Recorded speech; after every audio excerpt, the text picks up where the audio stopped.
Tanlovda adashma atlet. Tanlovda adashsang, badali umring bo'ladi. Uzoq kutilgan natija mana xudo xolasa yetib keldi. Ro'p-rosa 1,5 yil deganda. Sababini videoning oxirida tushuntiraman. Bu yigitning ismi Hasan 1,5 yil oldin ro'p-rosa 106 kilo ves bilan mana bunaqangi holatda kelgandi. Hozirgi holati 73 kilo bilan mana shunaqangi holatda. Bu yigit faqat vazn tashlash uchun emas, nafaqat salomatligini tiklash uchun ham kelgandi. Chunki boshida yaxshigina muammolari bor edi. Chunki undan birinchi uchrashgan doktorlari butunlay sportdan uzib qo'ygandi va to'g'ri yo'nalishdagi doktorga murojaat qilib va to'g'ri yo'nalishdagi murabbiyga murojaat qilib, birga hamkorlikda bu yigitni sog'lom turmush tarziga o'tkazib, zdachisiga vazn tashlab o'ziga chiroyli forma qilib oldi. Va yana ham formasini yuksak cho'qqiga chiqarish niyati bor. Kuzatishda davom etinglar.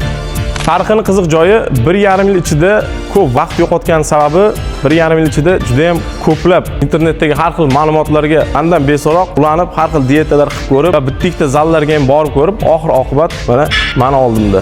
Do'stlar, eng qimmatli bo'lgan naqdiylarni, ya'ni vaqtinglarni besamar ketkizmanglar. Tanlovda adashmanglar. Tanlovda adashmayapsan atlet. Baxtli bo'l. Keyingi atletni kutib qolamiz.